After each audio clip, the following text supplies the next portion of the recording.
you can actually experience the convergence of the transcendentals. The more you follow one, the more you find it converging with and ultimately coinciding with another.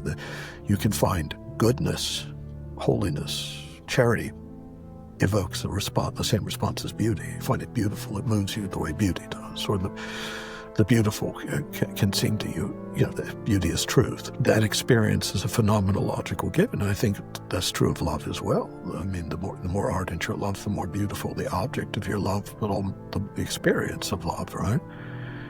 So even at the affective or even psychological level, you can already experience something of that coincidence. God is the beautiful, God is love, and these all must refer to the same symbol reality. I think also within Christian thought, this was an inevitable thing because, of course, we're confronted with what's our iconography about? Well, quite often, one of its central images is a man nailed to a cross.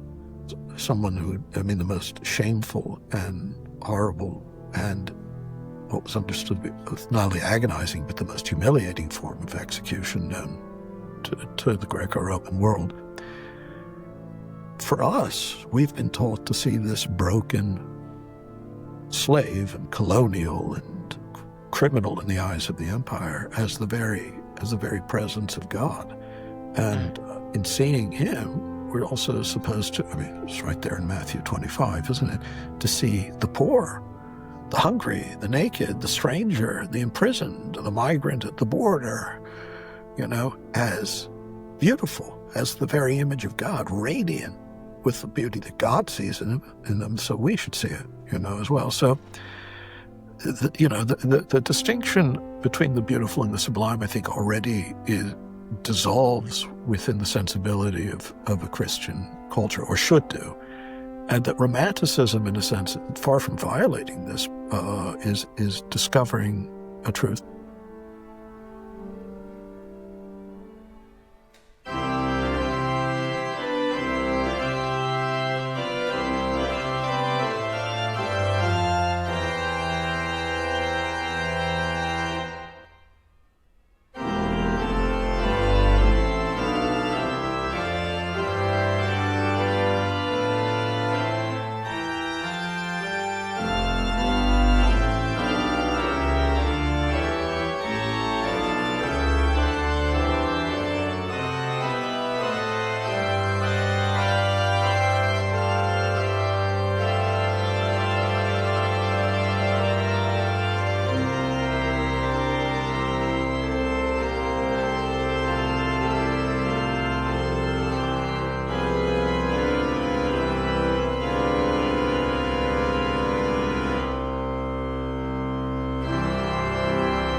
Well, hello, everyone. Today I would like to welcome the incomparable David Bentley Hart, who I must say, yes, my favorite author, who I don't know if I've quite read all of your books. I'm trying to read all of your books, but I'm not sure I've read all of my books, so I tried to listen to All Things Are Full of Gods on audiobook, and let me tell you, about halfway through I realized this is not quite an audiobook listen for me. I kind of need to sit down with this one. It's probably a book that it's more profitable to read at your own pace, and maybe some passages more than once. In order to facilitate that, I think you should buy at least 5 copies, though. Oh, okay. So you can be, have them at different places in the text at different times to cross-reference them. Yes, indeed. That has nothing to do with the royalties. I just think that's the scholarly thing to do. Of course, and, get 5 for each of your friends, and so right. I think it's funny. The first time that I met you one time in Colombia when you were giving a lecture, I think after you wrote that All Shall Be Saved. Mm-hmm. And I must admit, I'm a little embarrassed by how I appeared because I had forgotten to bring dress clothes with me on a hunting trip that I had. And then I came and I was wearing camo and gym shorts. I remember it was slightly intimidating. I thought maybe one of the militias was out to get me for being a universalist. Yeah, That's I felt bad Columbia, about it, South but Carolina. We should explain to your listeners because there's more than one Columbia. I lived in a place called Columbia in Maryland for many years. Okay. It was sort of a tumor that metastasized in Howard County. And not the nation of Colombia either. Colombia, no. Colombia, indeed. Yeah. So I've been noticing that you've been, I asked if you'd be willing to talk about music today and beauty. And I've been, I've tried to read Beauty of the Infinite, I must say, multiple times. And for the first time in the last couple of weeks, I finally got through the first third. Like, I don't have any formal philosophical training, so sometimes when you're talking Deleuze and Levinas and some of these people, it's a little difficult. But I've now gotten through the first third, and I've read big chunks of the rest because I kind of like read around for some stuff. But that book's very much in my past now, so I don't even recall half of it. So. You're not going to offend me if in any way you find it impenetrable. I should again, since I assume some people will see this who aren't aware of who you are, readers of mine. Right. So I should point out that you're a gifted organist. Thank you very much. Yes, I've just been listening to your. Just for everyone, your recording of yes, Die dritte Klavierübung, Klavierübung 3. Yes. And you played it on a Trost organ, so I mean, very authentic sound. I can imagine Bach himself.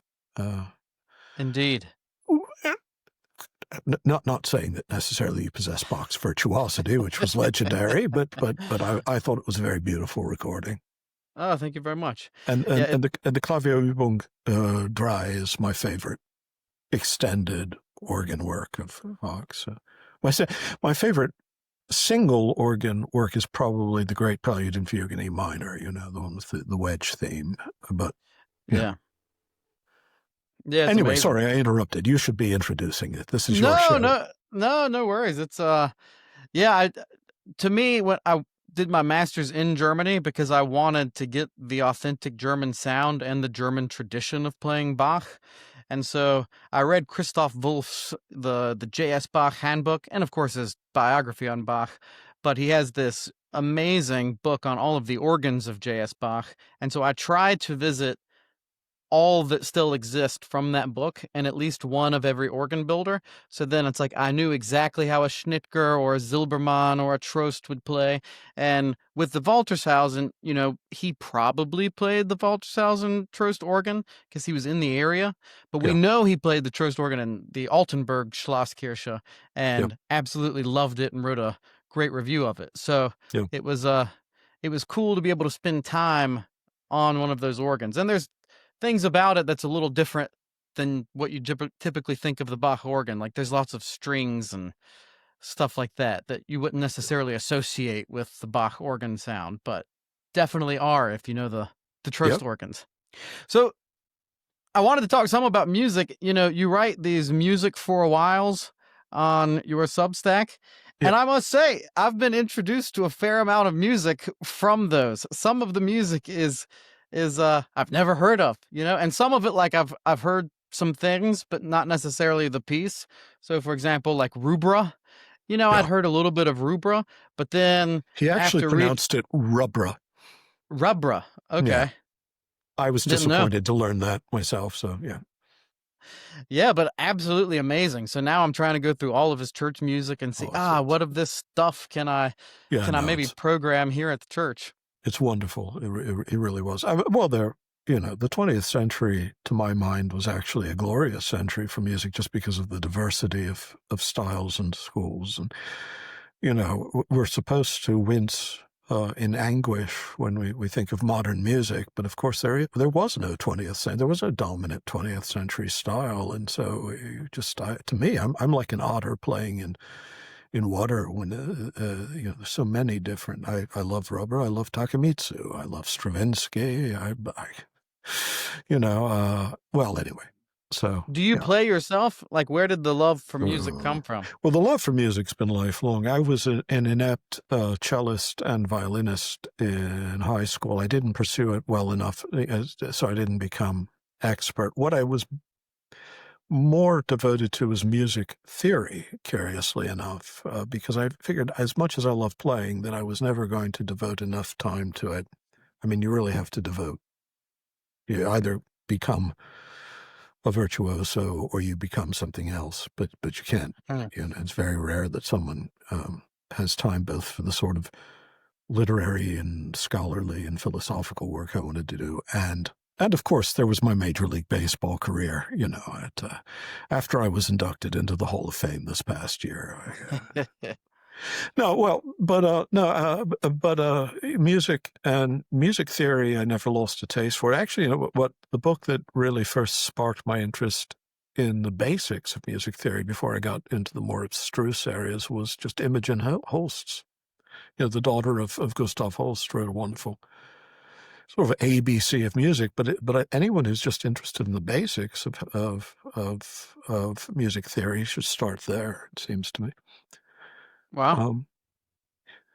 But as I recall, when you and I talked years ago, what I remember is that we talked about Messiaen.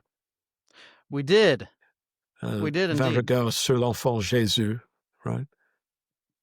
Indeed. When I went over to do my master's in Germany, this is like 6 years ago, I finished learning the complete avant-garde on the piano and was able to coach it with one of the students of Yvonne Laurier, Messiaen's wife.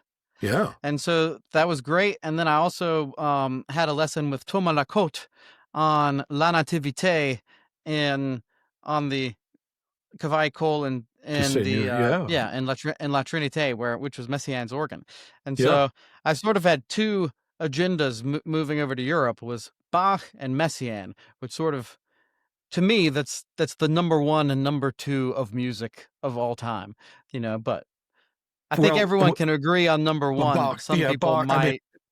I won't talk to those who elevate up Mozart above Bach. As much as I love and revere, worship Mozart, there's Bach and then there's everyone else. Or there's Bach and then there's Mozart and then there's everyone else, maybe. I don't know. But the thing is, number two is hard to but I can see why someone who loves Bach's counterpoint would also love Messiaen's very post-moronic idiom. So, yeah. Yeah, it's sort of those, if Bach built the foundation of the church, then Messiaen did the stained glass windows or something like that. That's an apt metaphor, yeah. So what is your listening habits? Do you just listen to music like every day? Do you have a discipline about it? Because obviously from the vast amount of music that it seems like there must be. It's a curious thing. I have dissolved 2 now libraries of books over the years. One was 29,000 volumes and one was about 14 because of moving and we're moving again, and I, in an act of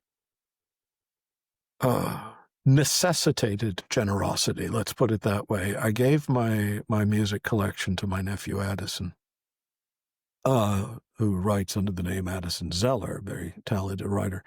His real name's Addison Hart, but there's another one of those floating around, so he needs to differentiate himself. I gave him my music collection and discovered that it was about 7,000 or 8,000 discs. Wow. And so there's that. And now, of course, I've even now that you can get higher bit compression on streaming, there's things like if you get Adagio, I listen to streaming music. But I don't have any discipline about it. It's not like it's a field of study. I just have an appetite for it, and happily I understand what I'm listening to, and I at least at a basic level, I understand how chords put Right. together what chord progressions are, how melodies are built over them, but also counterpoint. And I understand the theory, at least, of serial music and atonalism, of course. And so there's an intellectual aspect of it that I think deepens the appreciation. But for the most part, it's just something I love and that I'm boundlessly curious about. And I've never had any fixed prejudices about what sort of composers I approve of. I have met Right. people like that. This theologian at Princeton, not one of my favorites, but I never listened to anything after Mozart. Never. I mean, Beethoven? You mean you never listened to anything after Mozart? I'm not asking you Xenakis or, Stockhausen, but Right. Beethoven, Schumann, Yes. none of Mahler. it. That raises a great question because that I would love to ask you about. I've been asking several people this question, and I don't really know the answer to it. But I would love to sort of parse out like the place for the avant-garde, because there's definitely a sense in which you look around society, and there's just ugly glass and steel buildings that have virtually no aesthetic value whatsoever. And then there's obviously the commodification of a lot of music that happens. And then when you go to some art galleries, there's this weird thing where, the art galleries are full of pieces of art that are layered in like 3 levels of irony, and otherwise it doesn't get in there. And it's Right. really a Ponzi scheme where some wealthy investor buys some artwork and then 3 of his friends also buy it. And so now his piece of art is now worth 3 times as much because they just keep bidding it up. And there seems something truly like wrong about it. Oh, And look, it is amazing. We think of the commodification of art as always tending towards the barbaric and the kitsch. So you end up things like, like Donald Trump plating everything in gold and making everything look like a brothel. But at the same time, it can go quite the opposite direction and produce a kind of the ambience, the mystique, the magic, the mana, whatever of a sort of mandarism. Well, it's so ironical that even if you find it appalling or banal on the surface, that's the point. There's the deeper irony, and you're right. There are 2 things going on at once. There's the commodification. Do you know Walter Benjamin, I the don't. great Marxist theorist who took his life when he couldn't escape through Spain from the Nazis? Well, one of his most famous essays is, Art in the Age of Mechanical Reproduction, in which he meditated on what it means that great works of art could now be photographically reproduced and become the common possession of the demos and all that. And there's a great deal of it's very acute. But one of the things, though, that, for him, what he dearly wanted to believe, though, was that some of the mystique of the arts, where the value lay more in the sort of the magic of the rare and the inaccessible, could be dispelled. That's not what the essay's about, but I mean, this is one of the background.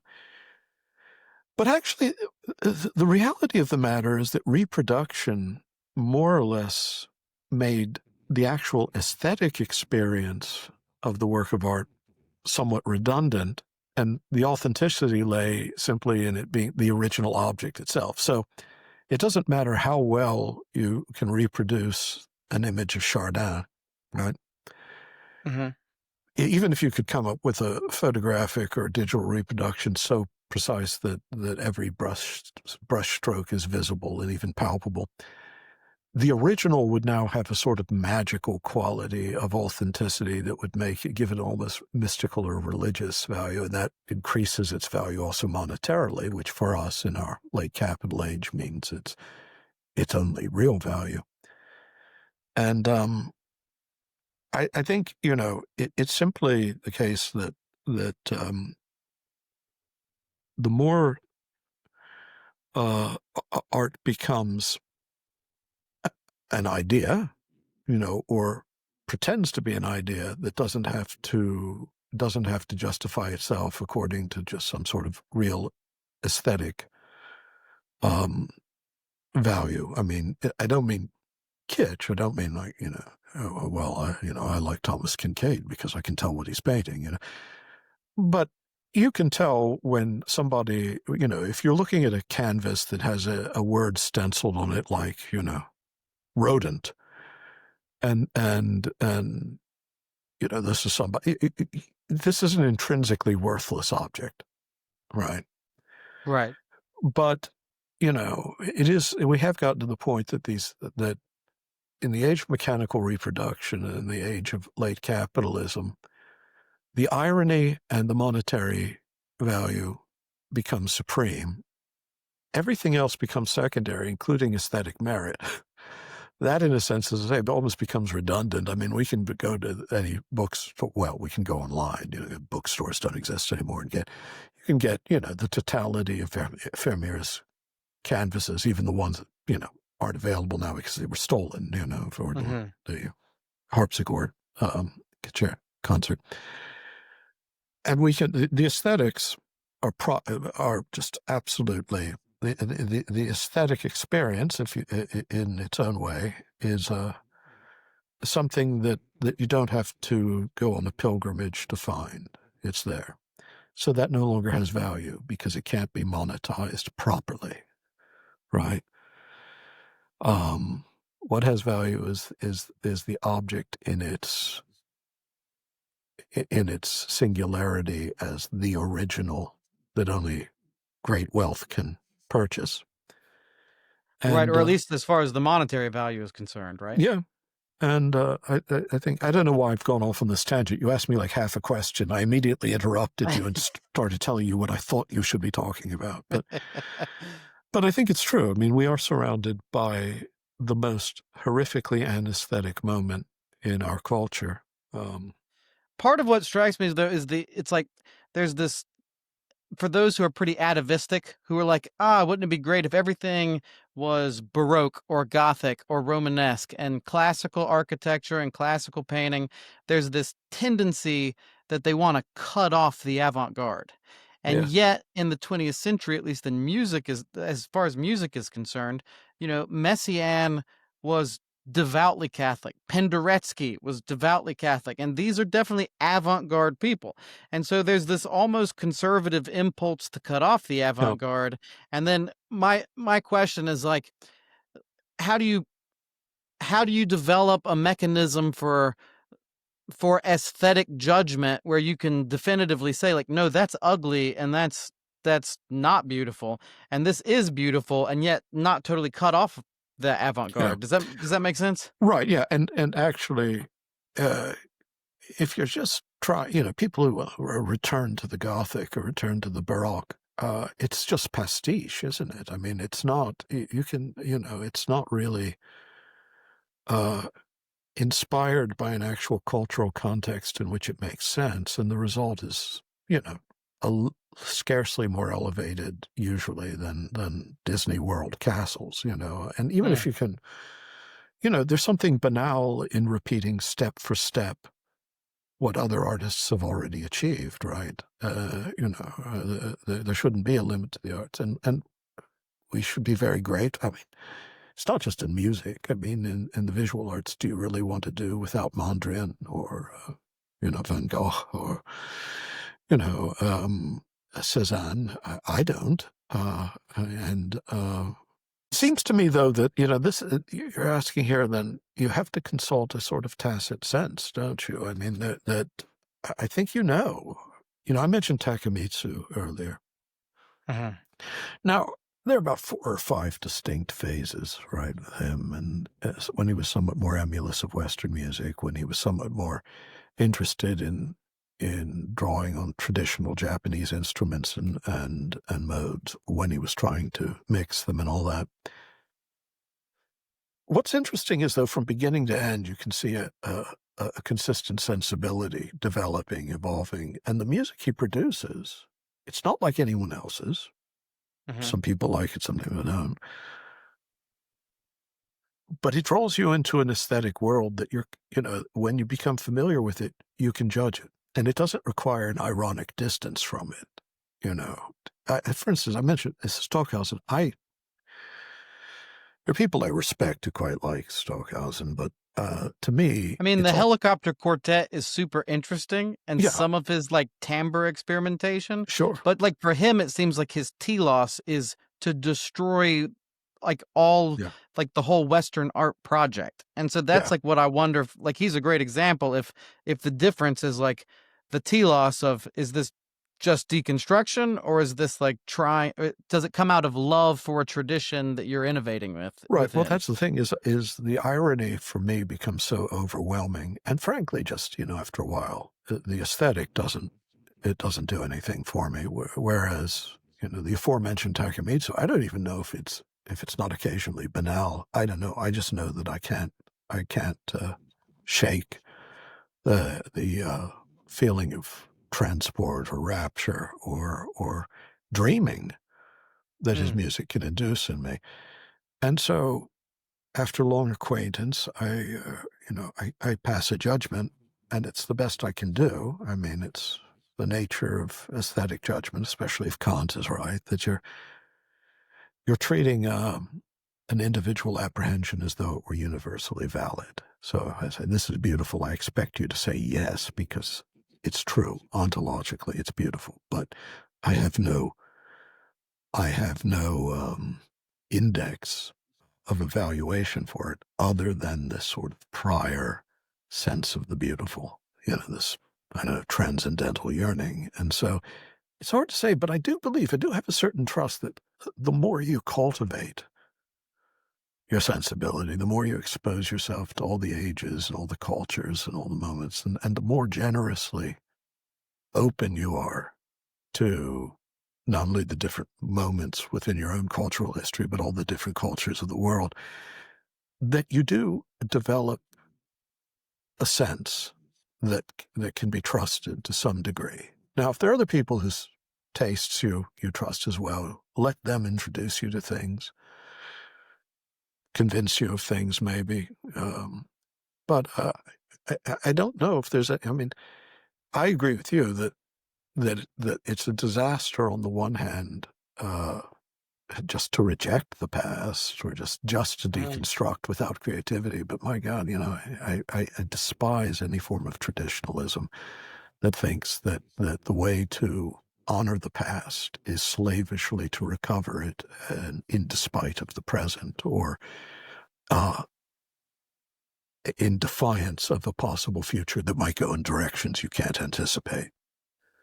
Well, for example, is there any more? You mentioned, Messiaen and the Van Regard sur l'Enfant Jésus. Wonderful keyboard music, not Bachian, but magnificent. But there's Bach in the background still. I mean, in the sense that this isn't strict counterpoint, but neither is it chromaticism. There's the whole history of Western music behind that, or take perhaps a slightly more conventional example, Shostakovich's 24 Preludes and Fugues. Right. As a keyboard, have you ever tried to play them? Have you ever undertaken? I have not worked on those myself. You should. Igor Levit is a great. I think his is the recording that I've listened to recently that was great. Just throwing out there, but no, I haven't played them myself. But I was gonna ask. I mean, I agree too with traditionalism. There is something bad about slavish copying. Now, granted, I would much prefer a lot of Greco-Roman buildings in my town than a bunch of brutalist buildings. When it comes to architecture, I think we can agree that there's only so much innovation I can take. Yeah. I actually probably would rather live in a Disney castle than in most of the buildings we inhabit now. So. But for example, do you know Father Silouan Justinianu? He's an iconographer. And, I don't know what your opinion of his artwork is, but he and I had a conversation recently, and he was saying if you want to be an iconographer, you have to start with slavish copying, but you're not going to make good icons until eventually you can move away from that. It's like that's part of the discipline. But for him, he's super influenced by like Rothko and the colorists, and so I love his icons. I mean, I find them extremely moving. I don't want to use the wrong word, not in a sentimental way. I find them very powerful. Right. I guess it'd be kind of the purpose of an icon isn't really to move your passions, right? It's I mean, you have to be careful about these things. It is, I suppose, a liturgical art in it, but then again, maybe all arts are liturgical arts in some sense. But no, you're right. I mean, but that's true of all the arts too. Of course, you start as slavish copy. The first thing you do is recapitulate. But his seems to be like it's traditional, and that he's like, but he's innovating within a tradition. Right. Well, my sister-in-law, Sorun Ness, is an iconographer, very well known in Norway, and she too. I mean, is working within the traditions, but her icons are distinctively hers. I mean, if you see one, I know it's hers, and yet there are no there are no gestures on the tempera, that come from the 20th century as such. Although, in some ways, the 20th century, there are many visual artists who have returned to an iconic sensibility. So I mean, but all artists, all right, they start by recapitulating. They start by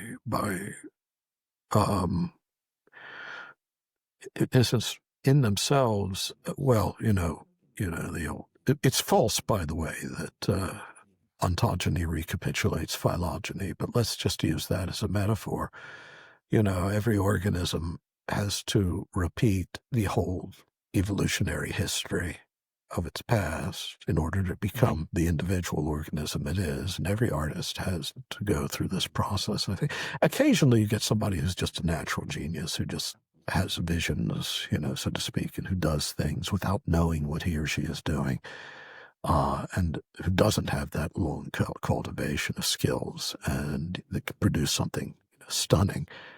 And at times you're almost glad that they don't have the formal training, because it might have confined them. But that's a very rare phenomenon. Mm-hmm. Yeah. Well, I mean, so we're talking like iconography.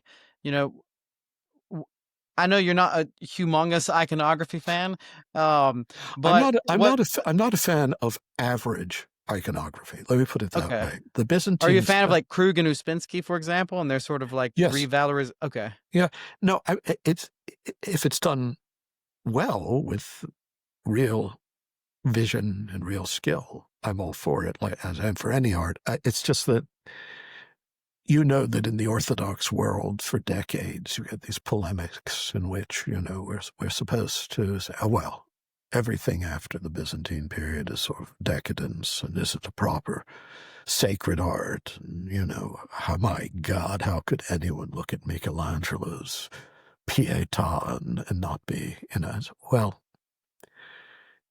if your definition of true sacred art excludes the Pietà, then I'm not interested in sacred art, because we can do better. Obviously, what you mean by sacred art is Philistine art, I mean, but like when you became Orthodox, for example, was it difficult moving away from like Anglican high choral music? Like for me, Bairstow, Bainton, Perry, this is like the height of liturgical music. Stanford, yeah, it's amazing. I mean, and it's also what I get paid to do, so it would be very difficult. Yeah. Also, of course, let's not forget, that the Anglican choral tradition also goes well back into the polyphonic tradition as well. So what you also don't get in the East is talus, right? Or bird, or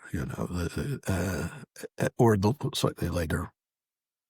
You do the Russian tradition, of course, obviously adopted a polyphonic style. I mean, it's part of the westernization of after Peter the Uh-huh. Great, and so Bortyansky and others, and that's a very distinctive and very beautiful form of polyphony. But yeah, no, I mean, it was not hard for me. It's just that the truth is, if you're high Anglican, as I was, Orthodoxy is a different aesthetic, but it certainly isn't a more opulent one. Or if it's more opulent, it's not more beautiful. So as much as the Byzantine liturgy impressed and enthralled me, it wasn't like I was coming from a Calvinist background or from a Southern Baptist background, or, Right. it was. I've seen beautiful liturgy before, and I've seen, Anglican liturgy that just could just reduce you to tears of penitence and bliss. But yeah, but the thing is, I never bought into the polemical nonsense about the superiority of the Eastern liturgical arts over the Western. To me, that was just the boilerplate of an unfortunate period in Orthodox history when, Greece still hadn't really recovered from Ottoman rule. The Syrian churches were under Muslim governments. The Eastern European churches were under communist governments, and so Orthodoxy seemed like an imperiled tradition all through. And so this extra vigor was put into defining Orthodoxy over against the West. But this had a narrowing effect everywhere, in theology and philosophy and aesthetics. And you get these absurd polemics about, this is, the icon and the window into heaven, and this is the way, and that there's something decadent and earthly and fleshly and tending towards secularism and, I don't know, Palestrina, and at that point, you just slap the face, shut up. The Byzantine tradition was different, it was separate, and at times it was banal, and part of it was cultural stagnation. It didn't change much because it didn't have a thriving culture in which to change. It was a besieged culture. The Ottoman Empire was it. It didn't have the leisure. But that doesn't make it a spiritually superior tradition. I mean, I've had people, Byzantine chant is infinitely superior spiritually to Palestrina. No, it really isn't. And it's certainly not. I might put Georgian chant over Palestrina, but that's just my own. I do love some. I'm not gonna lie. I'm a big fan of Georgian polyphony. Yeah, no, I love the Slavic polyphony. Don't get me wrong. I mentioned Bortyansky. Hey, Rachmaninoff. The All Night Vigil. It's hard not to love that, and that's not very polyphonic necessarily. But. No, but I mean in like the Georgian polyphony from the Caucasus Mountains. Yes. Well, no, like the folk polyphony. Now that's a deep cut. I mean, you have pretty recherche tastes, I guess. Yeah, yeah. I love that stuff. I did an interview with the guy who's like the Anglophone expert on it. Yeah. Yeah. No, I know exactly what you mean. It's incredibly absorbing, it's like when my nephew, the aforementioned Addison, introduced me to the classical music of Mali. And I realized I was completely unaware of this, Now I've become the Diabate family and others. Now I've become totally its slave. I just love this music. But he mentioned it to people for the most part, and what you get is a blank stare, like, Mali, right? Isn't that Timbuktu? Did they have a tradition of? I don't know what their tradition. I've never heard it, So, yes, but I do know, yes. Well, yeah. So you didn't know who Rubbra was, but you knew. I knew the Antrascotti vocal ensemble, but I hadn't listened to much Rubbra. So, yeah. But so then I do want to ask, like, your take on this, because it's super fascinating. I read your article a long time ago about is the East and the West truly divided? And I thought that was great because it made things not so black and white that like your Schmemmons and Neo-Parisians might like to make it. But Schmemann was a moderate by comparison to those who came after him.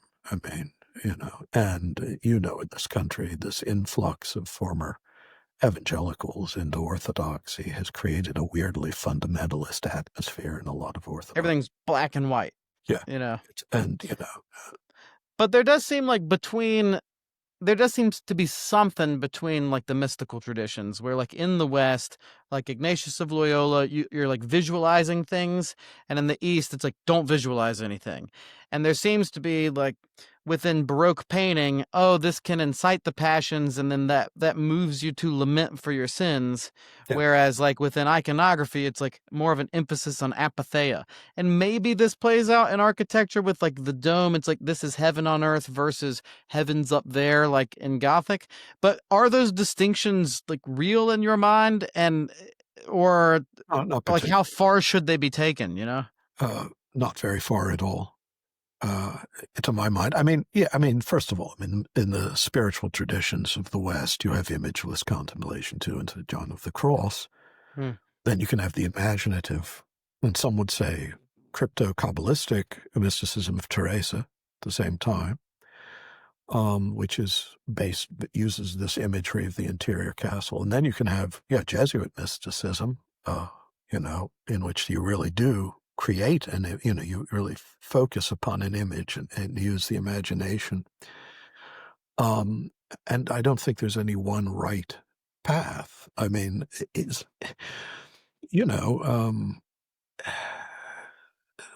how are icons used in the East? Okay, well, so we could talk about hesychasm in imageless contemplation, but at the same time, a lot of the spiritual life of the Eastern Church is very visual. The icons, the windows into heaven aren't mere decor. They're supposed to be occasions of prayer and contemplation and theoria. So, different architectural styles reflect maybe different sensibilities, but just different cultural histories, different architectural histories. I mean, there on the Sea of Marmara, where Asia and Europe meet, there in the old Byzantine styles got assumed into the Eastern Hellenistic, Greco-Roman style, and the later Christian style.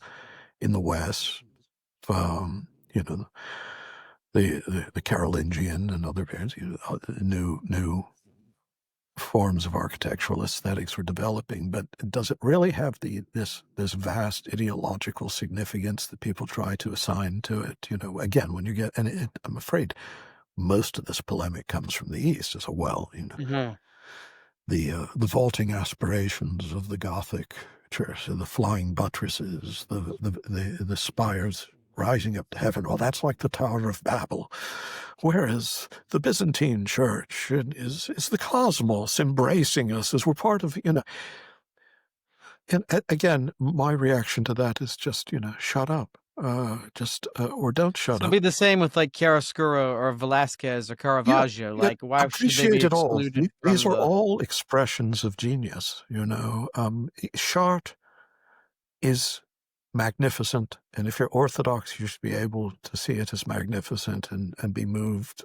The blue of that stained glass should carry you out of yourself. You don't, even though it doesn't have a pantocrator in a gold leaf dome hovering over you like an executioner, which is quite often how Christ looks, the way he's painted. Again, this thing about bad icons. You say, iconography may be a wonderful tradition, Byzantine iconography, if it's carried on by a truly talented artist. Most of the iconography we encounter in the church is just kitsch. It's just bad reproductions of styles that have not really been mastered except in technique, not in vision. Right. Yeah, there are some great artists there's one iconographer I love, Seraphim O'Keefe. Oh yeah. And he's very much carried on the Krug Uspensky, where it's like all line and color. Yeah. And seeing some of his iconography in person was just absolutely remarkable. And so, there are definitely exceptions to the rule. Yeah, but the really great artists are always exceptions, so that's nothing special. Yes. The great iconographers of our time are few, but they do exist. Yes. Right. Speaking of the differences between the two, there definitely is the development of aesthetic theory and Kant and Burke. And I would also love to know, do you think that the dichotomy of beauty and sublimity is appropriate for a Christian aesthetic? Or do you think that sublimity is just either a response to the beautiful or sort of subsumed into the beautiful? Because I just have this intuition that that dichotomy shouldn't exist, but I could be wrong. I'm wondering No, your thoughts. I believe it shouldn't, and it goes, and in both senses. Remember, the way we think of those words now, especially in the post-romantic age, is not how Longinus or even Berg Right. or even Kant understood them, or Paul Cretudo in Thomas Aquinas, for instance, is simply a name for what is bright and sparkly and appealing and pretty. There's no transcendental of beauty in Thomas, as far as I can tell, or to the degree there is, it's subsumed under the good. What's Longinus? The beautiful is the agreeable, the affectively agreeable in many ways, whereas the sublime is the plain, the nobly plain. It doesn't mean the overwhelming. I mean, we think of the sublime principally because, of course, when Kant talks about the sublime, and for him it goes beyond being an aesthetic category and becomes an analogy, or rather, an analogy of the moral, of the noumenal. Right. But he talks about the dynamical sublime or the natural sublime, and then the arithmetical sublime. And in both senses, you're being overwhelmed by more than you can take in. It's almost a surfeit of intuition overflowing your intentional capacities, or like Jean-Luc Marion's saturated phenomenon.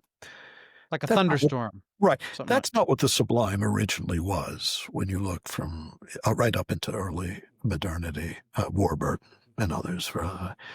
It's a noble plainness, like the language, the diction of Hebrew scripture quite often, where, it's like the house of dust, in which it's plain because ornament would detract from it. In that sense, it still has the meaning sublimine, that which is below the threshold of the sacred space, that which is rather low and earthly and not ornate.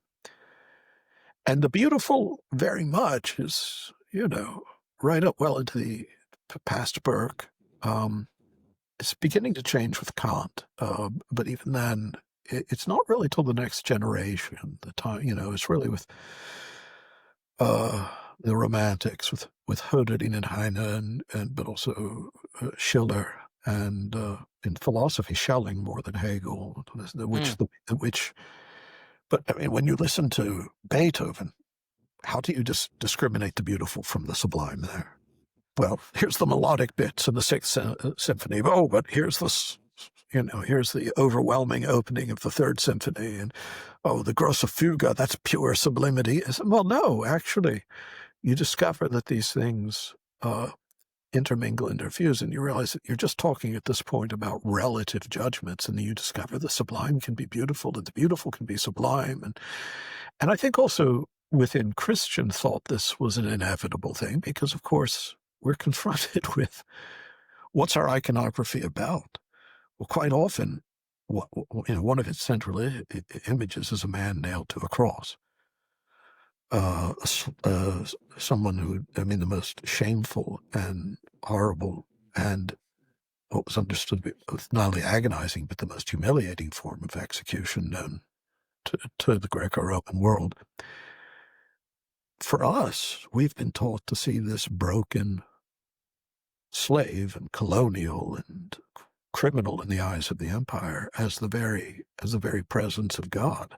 And in seeing him, we're also supposed to, it's right there in Matthew 25, isn't it? To see the poor, the hungry, the naked, the stranger, the imprisoned, the migrant at the border, as beautiful, as the very image of God, radiant with the beauty that God sees in them. So we should see it, as well. So, the distinction between the beautiful and the sublime, I think, already dissolves within the sensibility of a Christian culture, or should do. And that Romanticism, in a sense, far from violating this, is discovering a truth. it's even there before them. I mean, you could say this, the Italian Renaissance, the English, the Cambridge Platonists, the poetry at the time. We already see this interfusion of the beautiful. And imagine, think Shakespeare. I mean, my God, Lear and A Midsummer Night's Dream. But then the lyricism of Midsummer Night's Dream can be heard in parts of Lear, and the thunder and tumult and abysses of Lear can be heard in moments in Midsummer Night's Dream. It's just, this sort of art would have been unthinkable in the classical world. It just, you could have the tragic, the sublime in that sense, that which ends in silence. You could have the comic. You could have the lyric or the pastoral. Epic could occasionally, epic, the beautiful language, but even then you couldn't really have the comic, and you couldn't have the lightly lyrical. You could have the beautiful language, but you couldn't have, Macbeth talking about, hath a pleasant seat, this lovely sort of lyric, or, Antony and Cleopatra, the famous description of the barge, Mm-hmm. So I think to make a simple question as complicated as I possibly can in answering it, I'd say that That's those great. distinctions in 1,000 different ways have broken down in the history of Western culture, and this is a good thing, in part for reasons having to do with the special nature of the Christian narrative of what is beautiful, what is not. Because we are luckily the inheritors of that decadent post-Byzantine, Renaissance and classical and romantic period in the development of Western aesthetics. So it's like when you talk about the transcendentals, like in Thomas Aquinas, for example, if you go all the way back to the Dionysian corpus in the names of God, goodness, truth, and beauty aren't the only three names. There's also difference. There's love. Right. So maybe it's a stupid question. Forgive me if it's a stupid question, but is there any reason that love wouldn't be convertible with beauty in the same way that beauty for Thomas would be convertible with truth? Could love and beauty be convertible, or is there something I'm misunderstanding? No, they'd have to be convertible, wouldn't they? I mean, if you say God is love, and therefore it is one of the true names of God, it's a metaphysical axiom, right? That it has to be absolutely that God is infinite and simple. That all the names of God are convertible with one another in the infinite essence of God, and so in our experience, and is there a phenomenal, I mean, I tend to think that every metaphysics justifies itself as an attempt to understand the conditions of experience. So there has to be a phenomenological warrant for this, just as, pointed out that you can actually experience the convergence of the transcendentals. The more you follow one, the more you find it converging with and ultimately coinciding with another. That you can find goodness, holiness, charity evokes the same response as beauty. You find it beautiful, it moves you the way beauty does. Or the beautiful can seem to you, truth is beauty, whether the beauty is truth, sorry. That experience is a phenomenological given, and I think that's true of love as well. I mean, the more ardent your love, the more beautiful the object of your love, but all the experience of love, right? So even at the affective or even psychological level, you can already experience something of that coincidence. But as a metaphysical proposition, it seems to me that you're more or less bound to say yes. God is the beautiful, God is love, God, these all must refer to the same simple reality. Right, because see, then, maybe this is a crude misunderstanding. Maybe I'm trying to bring it way down too much. But then I think as I'm trying to go back to the question of why is that thing ugly and why is that thing beautiful? Then if, beauty is convertible to love, is there something about love that just demonstrates why something is ugly? Because some of this ridiculous music, and again, I don't want to throw out the avant-garde because some of it is great. I'm a huge Messiaen fan, Penderecki, all those guys. See, I'm not so big on Penderecki. I have to confess. I find. What about his St. Luke's Passion? I thought it was a little banal at times, but it has its moments. Yeah. All right, but go on. Yeah. But nonetheless, the thought is there seems to be something loving or about a love that causes their innovation. I have a friend, Tom, who says that normally artistically innovation for innovation's sake is horrible. But if you really want to innovate, just love two traditions as much as you can. And if you love like Greco-Roman architecture and Japanese architecture, then you don't have to try to innovate. You'll just naturally innovate because of. So I just wonder if like love is a means of determining the objectivity of beauty in the real world. No, I think that's true. Yeah. No, I think that's true. And I think it's palpable. I mean, I think you see it. Palpable means you can feel it, but I think it's visible, palpable, audible. As you can see, which arts are acts of love or acts of love searching for its object, its proper object, and its perfect and its proper expression.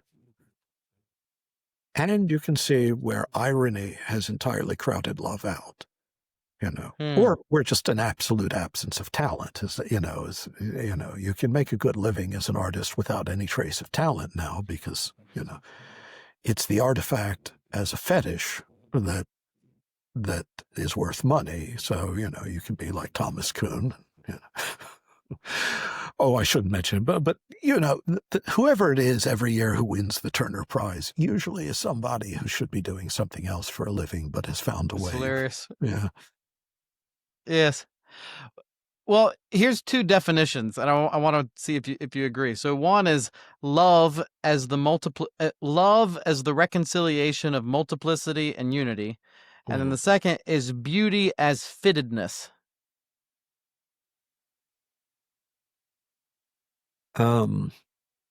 See, the problem is with general definitions of that sort is that they only make sense in light of the transcendental object that prompts you to want to understand whether they're right or wrong. They're inferior ways of it's like that's an inferior way of understanding love or beauty. It's just an attempt to formulate it in an inferior way.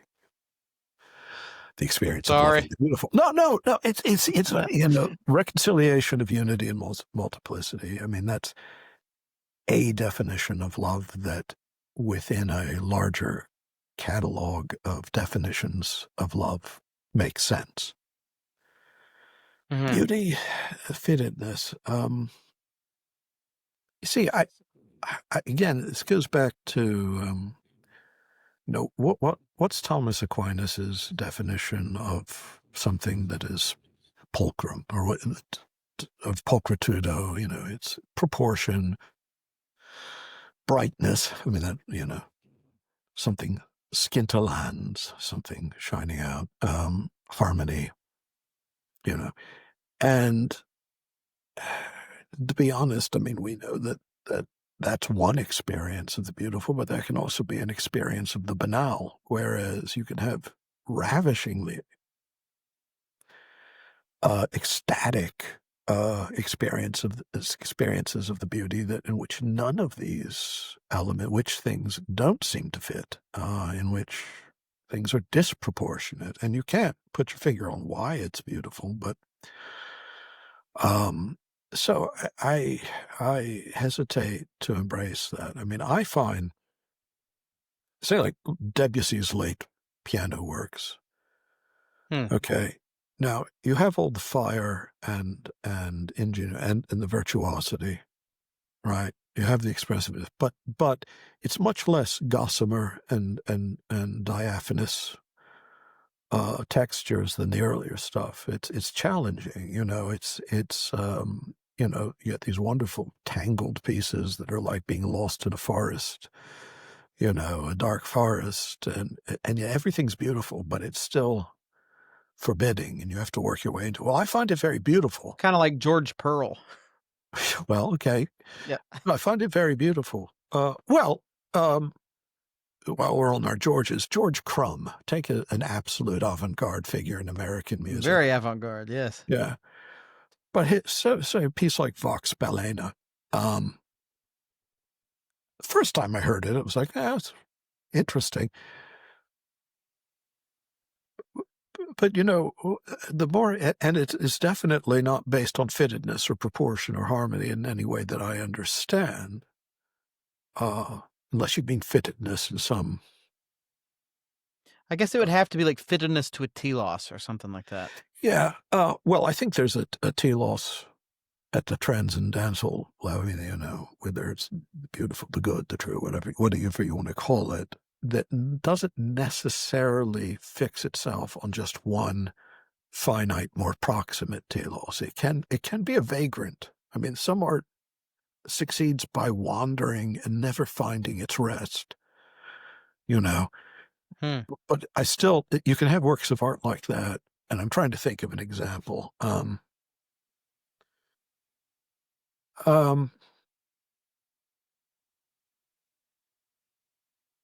I want a good example too. I don't want one that's cheap and obvious.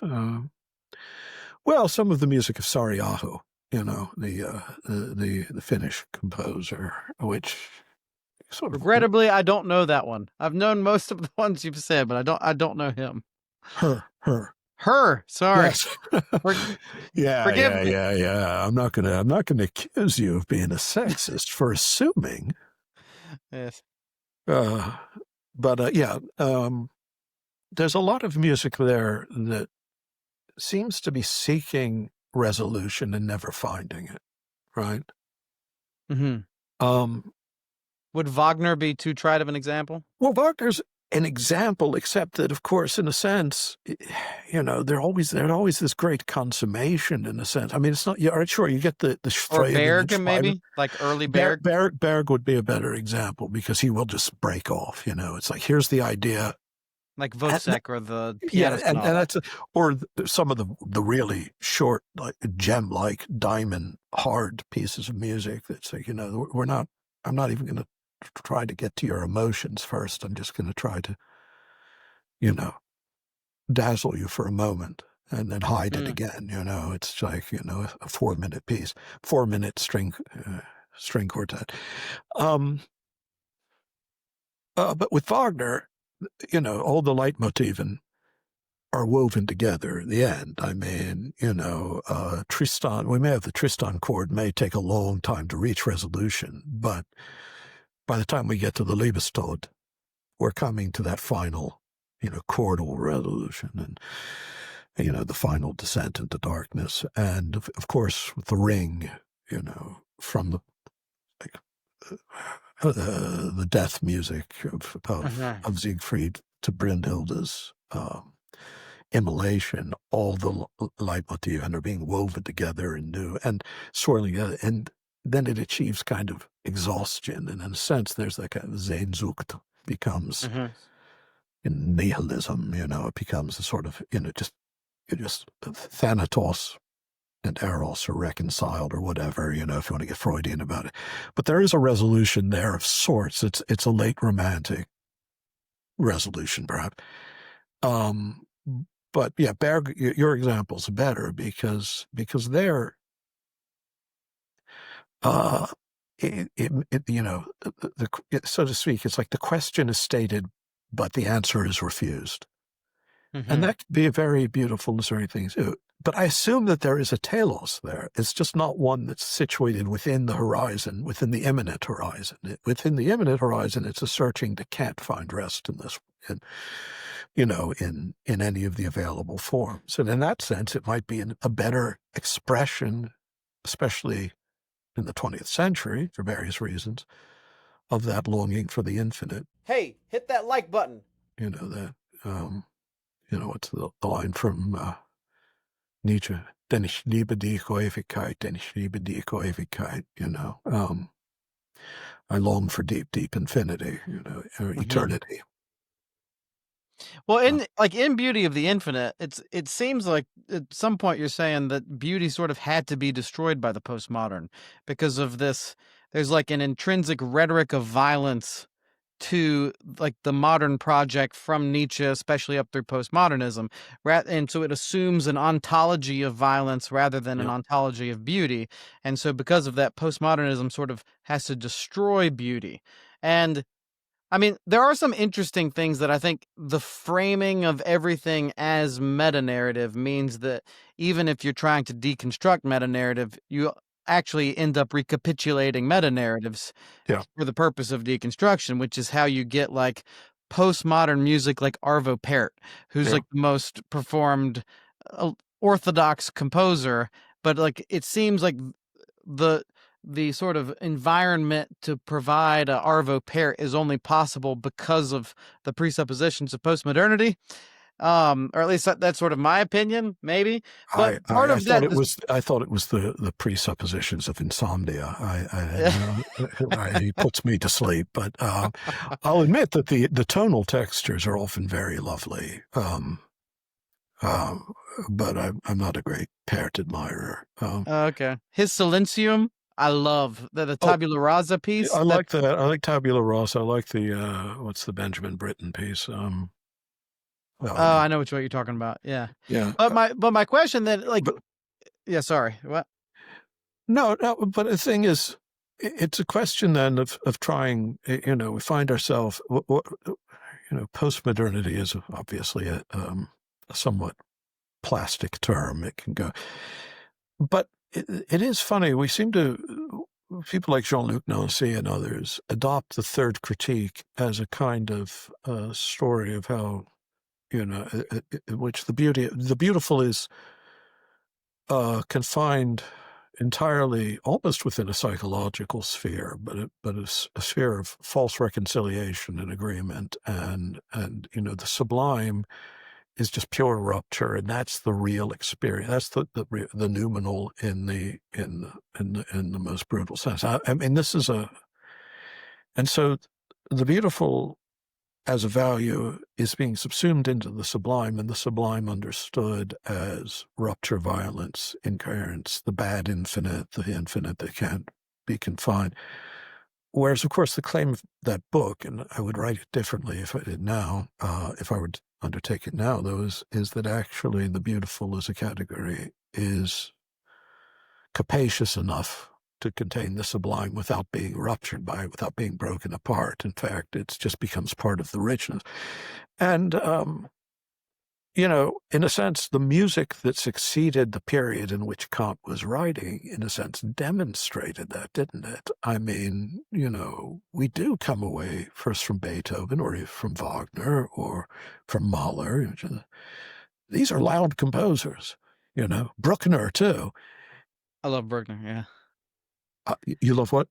I love Bruckner. Yeah, Oh, yeah. I should hope so. That Yes. that I think was actually the first article that you wrote on music that I read, where I was Mhm. like, "Oh man, has he written other stuff on music?" Because I had just been to Sankt Florian in Austria and visited, and so it was a cool thing to read, having just visited. So anyway, sorry for the tangent.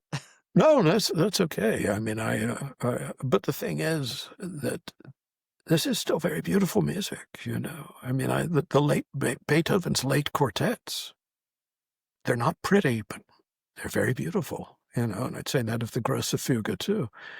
And you know, part of the special genius of you know, and the Romantic period isn't my favorite period, I will point out. I mean, I prefer literary romanticism to musical, but, well, exception of Chopin, but that's a special case. He's you know, Mm. just perfect, you know, and he's sui generis. But no, I mean, it is that, yeah, this was an ideological, which the approach to the aesthetic that used the third critique, the Kant, you know, the critique of judgment, as a kind of uh, as sort of hardening the transcendental deduction, so that everything on this side of representation, and that includes that most, in a sense, mercurial representation of all is my taste. This is beautiful, but I'm going to say that as though it's a universal. It's really the free play of imagination. And it's kind of, it's in a sense, it's just a kind of toying around with experience. But that's a veil drawn across the real abyss of the sublime. Now, of course, Kant is speaking not about violence and rupture. He's speaking about the sort of unrepresentable nature of noumenal freedom, which is sublimely rational in Kant. It's figured in the starry firmament above, in an ocean, overwhelming storm at sea, or in the arithmetical infinite and all that. But it's not supposed to be this warrant for an ontology of violence, and Right. it becomes that. And so, what I think certain, and I would, as much as I respect Deleuze and Guattari, and Deleuze in certain ways, and I think they were horrible in other ways, I think there's sort of a subterranean river of fascism in their thinking that their admirers have never dealt with adequately. There's also Philistinism there. But also there's sort of a childish, what have you done? You've looked at Platonism, you've looked at the transcendental values, and then the one, the Platonism difference, and then just invert it, and change your ontology, which means then that you have to start perversely insisting upon every inflection of the distinction of this inversion, so that violence becomes the original ground.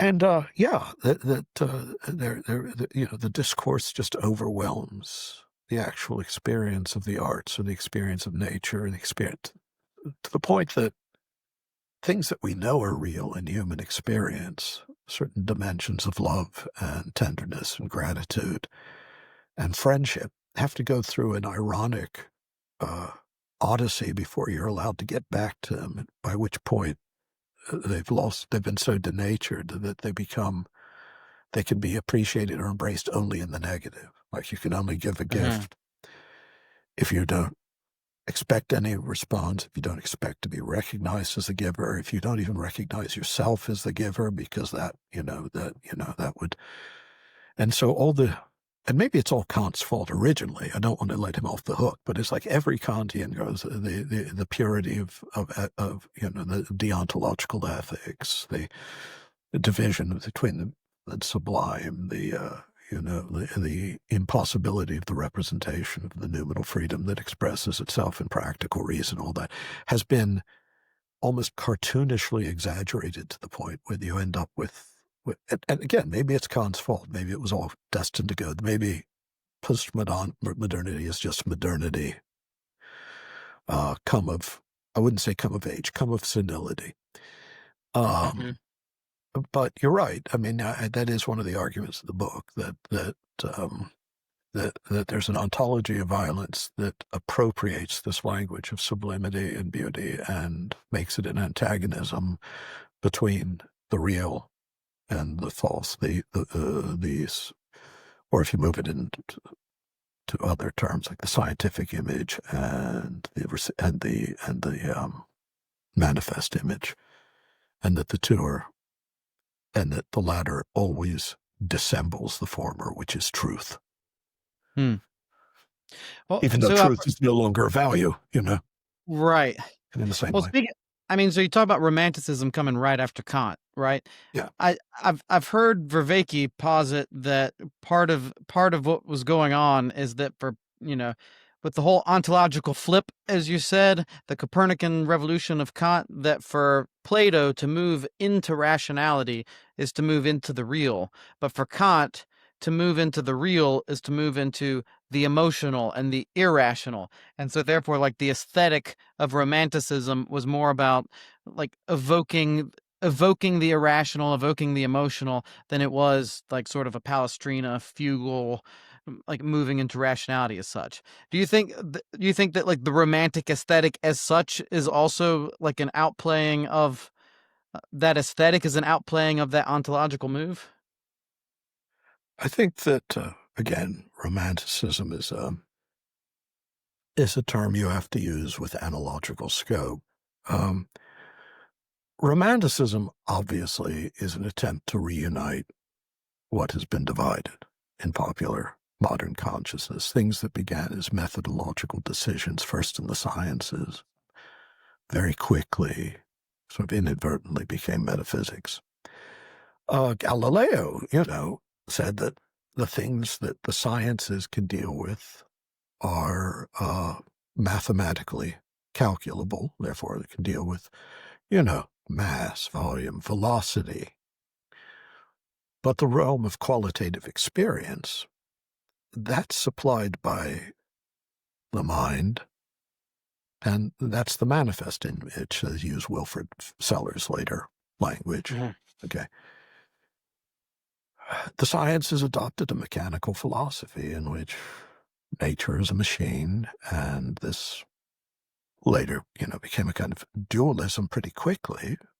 Had to, because to rescue the realm of spirit and mind and God and soul, you had to make them qualitatively different. In the case of Descartes, you have, matter is res extensa and everything else is res cogitans, and somehow they either interact or are juxtaposed. I mean, in an occasionalist like Malebranche, they're just sort of juxtaposed. And so all the realm, I mean, you see this pathos trying to fight back against this in the oddest places, like Goethe writing about color. He wants color to be real, not just, how is it real, but the theory of colors, it isn't really a physical theory of colors. It's a metaphysics of communion that, that the world of form, the world we experience is reality. It's not an illusion that allows us to exist within a reality that in its base, in its actual constitution, is devoid of these things. And Romanticism was an attempt to reunite the rational and the qualitative. To say that the rational deduction does not estrange us from the realm of value or from the realm of the real, and that representation is not just a figment of the apparatus of perception, that in fact there's already a more basic unity of spirit, if you will, or whatever, that is both, that infuses nature and mind at once. All right. Mm-hmm. As for the thing you were saying earlier, right, is John Vervaeke. Vervaeke?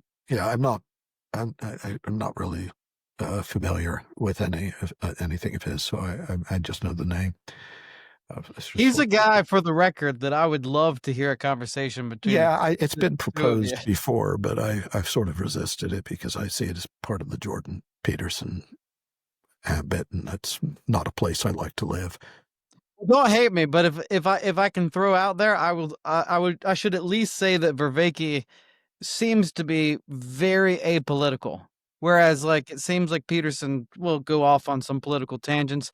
Like I've listened to a lot of Vervaeke. I have zero idea what he thinks about anything political. Like he seems to really just be into the cognitive science. And so anyway, as I was listening to your book, All Things Are Full of Gods, I just thought, God, I would love to hear him and Vervaeke speak about consciousness, because this would be, I would pay money for that conversation to happen. So. But all I was going to say here is I'm not sure what point of his you were repeating to me, so I can't really respond in agreement or disagreement. Sorry, that for Platonism to move into the real is to move into the rational, whereas for Kant to move into the real is to move into the irrational, because of his distinction between phenomena and noumena, and that kind of sets up the romanticism.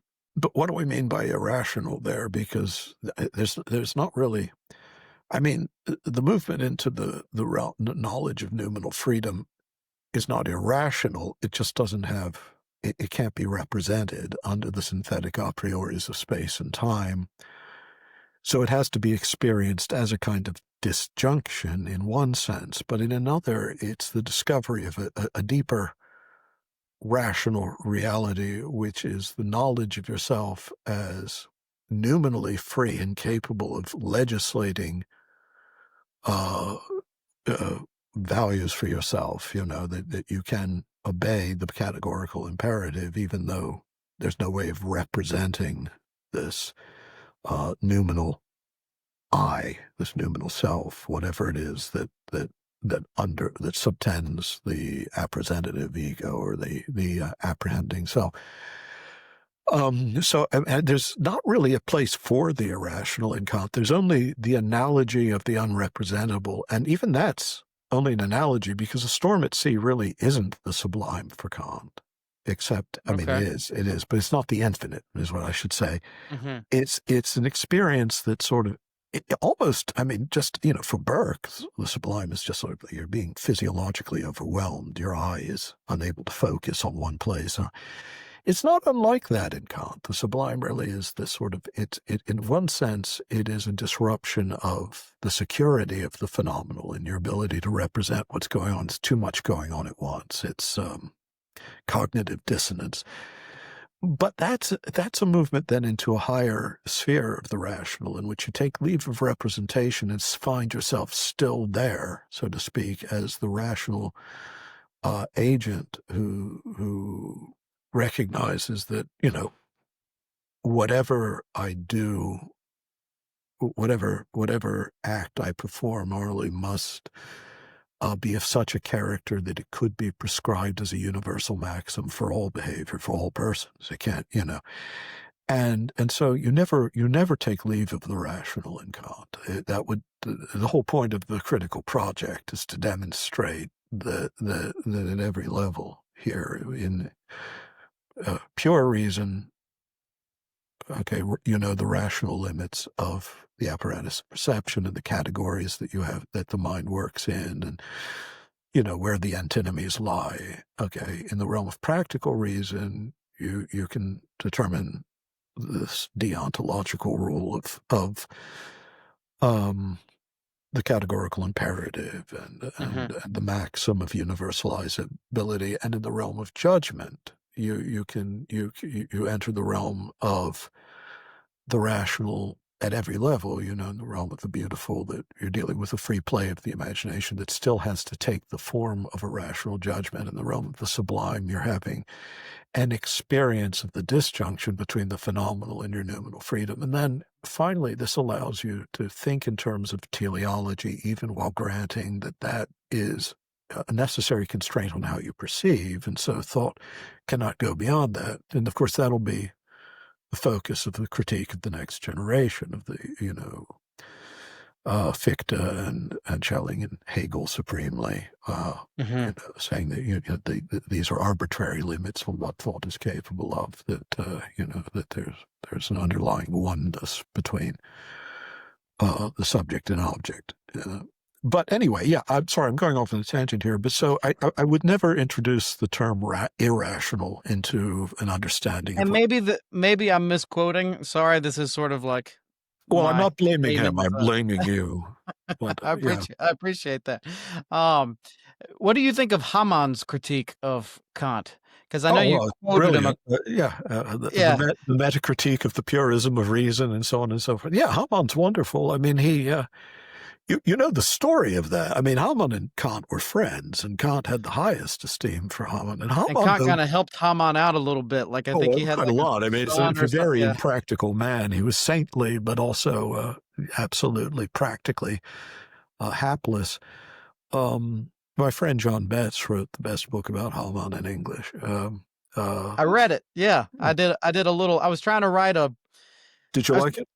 I loved it. I was trying to write for this musicology class, something about song as like the marriage of heaven and earth. And I was trying to bring in Hamann. And so I read some Hamann and read his book, and it was way too philosophical for the class. No one had any idea what I was talking about. And, I'm not even sure. As long as you enjoyed it, that's okay. No, I mean, but the thing is, it's wonderful about Hamann. Of course, he literally kind of kidnapped the first version of the Critique of Pure Reason from the press. before it was ever published, and went off and wrote his critique. And it did. I mean, Kant took it very seriously. And boy, even Hegel felt he had to deal with Hamann, had to write. I mean, he criticized him, but he took him very. And, Hegel, in the one sense, approved of the historicizing of language and reason in Hamann, but in another way, obviously he sublated this into his, saying that, the finite still is, the infinite knowing itself in the finite. And, so reason is not abjectly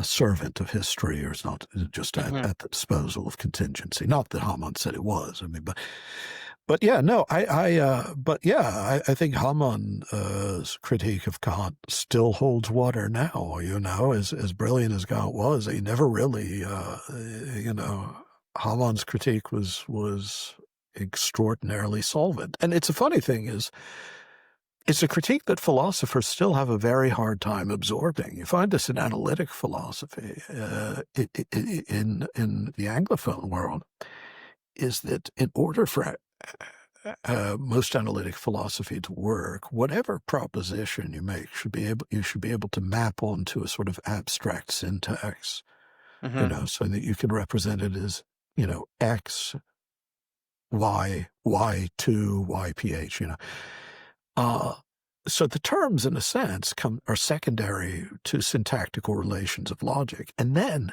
you're doing this across time as if these terms have exactly the same meanings and no cultural context, and that you can use the same token. Like, my favorite was, I had a student once explaining very precisely and in in the most Fregean way he could, how Aristotle had blundered in his understanding of causality, and in a point, sort of kind of repeating in a much weaker form Schopenhauer's critique in the fourfold root of sufficient reason. But what's funny about it is when at the end of his presentation, I had to explain to him, you realize that Aristotle didn't write in English, right? And he actually nowhere talks about causality at all, but he does talk about atia. It calls, or ati in the plural, or atios plural if it's ation in the neuter. He uses both. But that I had to explain to him that this is not, Aristotle's etiology has nothing to do with the energetic exchange of forces that you think a cause is. And it's not a confusion of rationales and causes in the way Schopenhauer said it was. It's a very conscious understanding of their rational relations, and therefore rationales that go up to making it up. And the point is that for analytic philosophy, a lot of it to work, it makes the same mistake of treating words and ideas as these timeless categories, and then there were timeless meanings, and then the meanings are secondary anyway to the syntactical logical relations. And Hamann would just explode that. I mean, I find it impossible. You read the Metacritique of the purism of reason, and it seems to me, it's like 9/10 of analytic philosophy falls along with the weaker parts of Kant. Hello, everyone. Would you please consider supporting me on Patreon? I'm really enjoying making this podcast as a means of having interesting conversations with people in the arts and those who are interested in promoting beauty, especially in the liturgical arts. But I'm also doing this as a means of trying to help support my family. So if you would prayerfully consider supporting me on Patreon, it would mean the world to me. The first 20 people in the United States who sign up at any financial level, be that the $5 level or above, will get a free copy of my CD, Bach's Organ Mass, recorded on the Trost organ in Waltershausen. Thank you for your support. Is Hamann reconcilable with, there's a lot of talk about Neoplatonism here lately, and there's a rediscovery of sort of a relatively Neoplatonist metaphysic. Do you think Hamann is reconcilable? It's the one. Yeah. Right. Is Hamann reconcilable with that? Because it's interesting, because if someone came to me, they were like, man, I'm doubting God and Christianity, I'd be like, there's kind of two routes you can go, Neoplatonism or Hamann. I can give you the pseudo-Dionysius, or I can give you Hamann, yeah. Well, I believe that God is the coincidence of opposites. I'm a good Cusan. So I believe, yeah, I mean, look, Um, I believe that it really is the case that there are different modalities of understanding a discourse that are complementary, only complementary at the level of understanding of which we're capable, though we can see, at times only intuit, but often see how they complement, and that I do believe that ultimately do coincide in the truth. For me, Hamann was, I can love Hamann and love that sort of, saying something so outrageous as I just couldn't worship a god without genitals, and because he's trying to, or putting the head of a satyr on the cover of a book, just to shock Lutheran piety. Yet there was no one more pious, right? Mm-hmm. But he wasn't a crude thinker. So he wanted to emphasize God as what the poet at the beginning of days and the critic at the end of days. But he understood that there was this unchanging nature to God too, this absolute goodness, this infinite love. All right, that if you're going to construe it metaphysically, would not, a sort of Neoplatonic way of phrasing it, seems to me perfectly compatible, whether we can in our imaginations perfectly reconcile this very biblical God, the poet and the critic, and what sometimes strikes us, and it shouldn't, but sometimes strikes us as the kind of disembodied, austere, impersonal heavens of Neoplatonism. Okay, that's a lack of imagination on our part, because if God is the fullness of all being, then he's also the full actuality of such things as love and creativity and the arts. So it's the things that we want to say are excluded by apatheia. No, they're excluded as a pathos, as something that qualifies or changes God, but their actuality has its still higher, more supereminent reality in him. So it seems to me, they're perfectly compatible at the logical and the metaphysical level. The place where it's hard to reconcile them is in imagination, because when we're on the one side, this mythical, but this living, this, the God of Haman on the one hand, that's where we want to be. And when we're, floating through the Platonic heavens. But I'll remind you, even Plotinus talks about the heavenly realm as a place that's like infinite numbers of spirits with shining faces. It's a community. He doesn't. We read Plotinus and the Neoplatonists wrong if we think of it as just an escape from community or humanity or personality. That's not. That's just as inaccurate as saying that Hamann believes in an anthropomorphic, physical, embodied God, because he makes these outrageous statements. Yeah, and it was surprising to me how much Hamann, some of his critiques they come before the postmodern critiques. Some of them are the same, his skepticism towards epistemology and his emphasis on like words being the same. This is in my mind related, although I don't know if it'll come out as related. But you're a big fan of music theory. What's your opinion of Schenker? Of who? Of Schenker? Schenkerian analysis? Oh, okay. Sorry. I don't really have an opinion. I have a friend who's much more expert on the question than I am. Okay.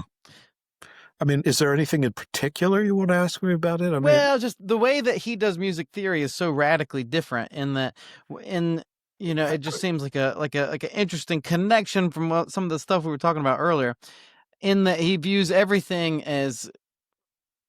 I'm trying to get to where Hamann talks about hierarchy, and how Schenker views everything as different layers of foreground and background. So he's sort of like his entire theoretical analysis is like an imposition of hierarchy upon form. And then there's definitely from your book, but also from other critiques, it seems like the postmodern critique is sort of this hermeneutic of suspicion against all hierarchies as such.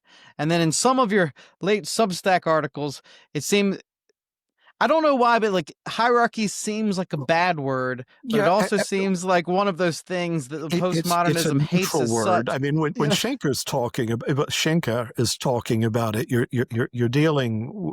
I mean, we all know their hierarchies of effect and background and foreground and all that. I mean, just knowing it. I mean, just or salience landscaping. That's like epistemic hierarchy. That right. And is something simple. You have a chord progression, you put a melody on top of it. These are not, I mean, that's a very simple example, obviously, that you're neither dealing with a disjunction nor a sort of predetermined unity. It's a hierarchical relation, right? Mm-hmm. That's a perfectly neutral term, surely there, hierarchy is just, it depends on what hierarchies you believe in. It's not, everything in, life, nature is full of hierarchies. Life is a organic life. The reason is there's a lot of music theorists who like to sort of view, back in the Bach days, music itself is like an iteration of the music of the spheres. And so there's like within fugue, there's all this counterpoint. And then sort of like post-Reformation, there's like the mediation of heaven and earth is sort of made into two. It's just you and God, not you and the saints and the angels and God. And so this collapse of hierarchy, and then you get monody, right? And that's monody. Right. You get like Rousseau's, like he hates counterpoint and he just wants melody. Right. He just wants monody. And then, of course, and chromaticism is, you can have chromatic adornment, but you want a melody, one monodic structure. And And then Schoenberg's emancipation of dissonance is sort of like an attack at the hierarchy of like individual notes as being tonal centers. And then ironically, the only way to get that is by like an actual superimposition of order. It's almost like, So they the 12-tone system is anything but a freewheeling, it's the most hierarchical. Yeah. It's tremendous irony. In fact, it's incredibly confining for many composers who say the only, it's funny, the one serious composition that Glenn Gould ever produced was that string quartet he wrote, Opus 1, and that's basically it, It's very beautiful, but it's purely serial music. And he had his charts out. And then I was thinking, well, you managed to extract a very beautiful piece of music out of this, I must say. But like Dalla Piccola. I don't know if you know Dalla Piccola. Yes. Yeah. But with Gould, I'm thinking maybe there was never an Opus 2 for the simple reason it was just too damn much work to use that sort of, to try to work within those constraints. So that's the great irony of Schoenberg. Well, have to do something after the first part of the Girl Leader, don't you? I mean, am I just going to be Richard Strauss 2.0 or, so he had to go somewhere. But it's just funny where he ended up seems. Right. The most hierarchical, I mean, I love Moses und Aaron and all that in many respects. Not that it's not something I want to listen to over and over again, obviously. It'd have to be very strange. Right. Was the Girl Leader you could listen to more often? Like Lulu is fine, but I'll take Wozzeck over Lulu any day. Wozzeck over you, yeah. So would I. Yeah. But there's like definitely this philosophical sort of thing with music where people are like, see, this is what postmodern, like the modern project culminated in postmodernism. And it's this always already suspicion against hierarchies. And that played itself out in musical aesthetics. And then it's sort of used as therefore, see, this modern music is bad. Now, I'm not nearly going to the point of, see, this modern music is bad, but do you see the same analogy there between what's happening with like hierarchies within philosophy and epistemology and then what happens with the disintegration of tonality as such? You see what I mean? Yeah. I mean, I think it's the same sort of pathos, so to speak, and it's I hate to, I'm going to sound trite when I say this. In a sense, though, there's a kind of psychological inevitability to it. bred from the Great War and from the Second World War too. I mean, there was the sense. It was the same reason Romanticism came to an end in literature. It's just a sense that somehow we don't have the luxury anymore of allowing ourselves to dwell in these certitudes and in these places of aesthetic preoccupation. And, the reality of things is something more brutal, more ferruginous, more chaotic. I mean, since you did mention Schenker, Heinrich Schenker, right? Yeah. Mm-hmm. I think so. Yeah. I mean, when he's writing, of course, it's very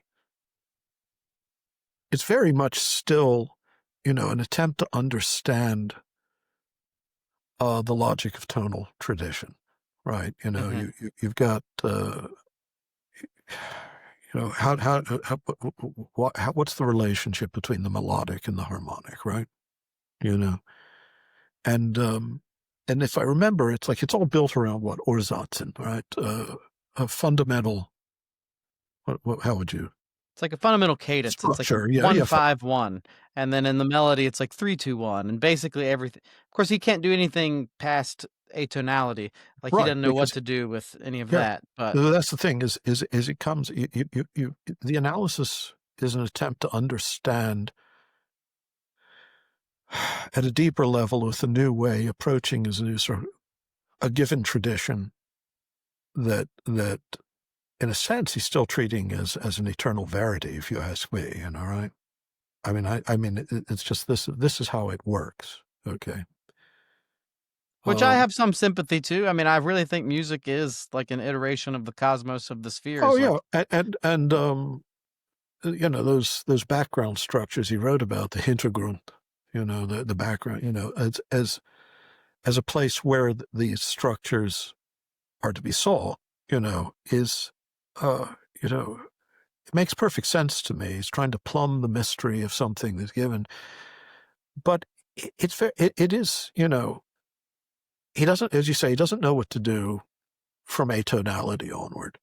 Of course, when did he die? What, so in the 30s, wasn't it? It was pretty early. Yeah. Let me actually, wait, I have a phone here. I could look him up. Let me see. I'll say I got into Schenker. Actually, I've never taken a Schenkerian class, even though it's pretty pretty normal. But because my favorite conductor, forget where he was, but Wilhelm Furtwängler is my favorite. You're a Furtwängler. You're a Furtwänglerian? I thought they were all dead. Yes, and I have the complete collection of his Beethoven recordings. Of all of his recordings, I got the full box set. No, well, you're a rebel, son. I mean, but who his composition teacher was? Who? Schenker, obviously. That was an obvious. No, I didn't know that. I know that I would have liked to study under Schenker myself if I were a musicologist, just because he had such a sweet face. Have you ever seen pictures of him? I have not.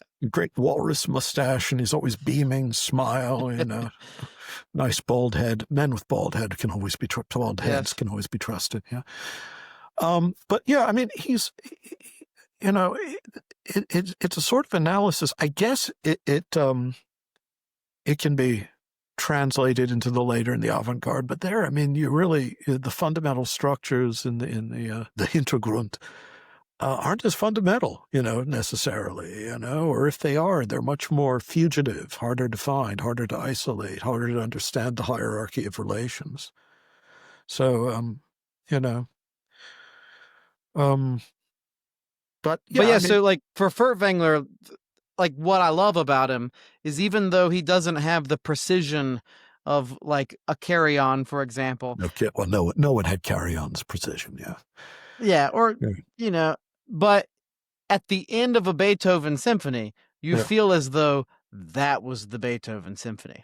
If you can get to the end of it, does he ever get to the end? I mean, some of those prolonged periods, I mean, Here in the third hour of the Fifth Symphony, we've, Yes. well, I'm not being fair. No, Well, he's not Celi Badake, right? Yeah, Celi Badake would be like twice as long as Furtwängler. yeah. No, I mean, Furtwängler's Beethoven 9 is ridiculously fast.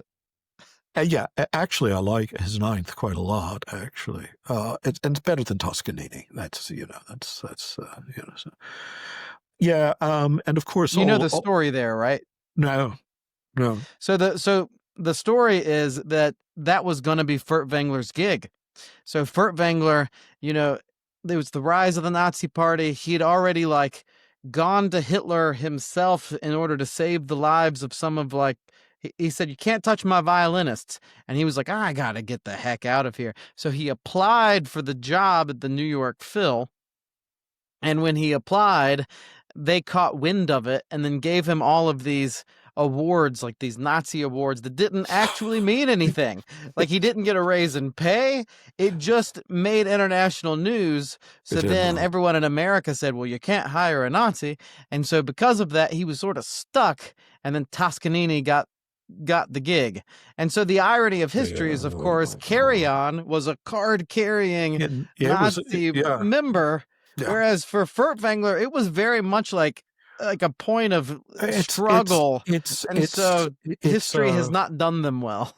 Yeah. Well, I mean, it's very much the story of so many of especially in music for some reason, the time of Germany's preeminence, I guess, in musical culture at the time. I think Richard Strauss with his Jewish grandchildren, half Jewish grandchildren, having to walk a tightrope, and then after the war, basically being treated by the Allies as a Nazi, even though, he was really just trying to keep his grandchildren alive, and he risked his life more than once to do so. Even when his daughter-in-law was detained, trying to use his credentials as, what was it, Reich arts director or whatever it was, to try to get them released into his custody. And that was, and Furtwängler was no Nazi, but Carry On was. Now, whether he was a true believer or not, I don't know. I mean, it's, whether he was like Heidegger really was on board. He just later kind of pretended not to be. Yeah, it's one of those unfortunate things. Heidegger's still great.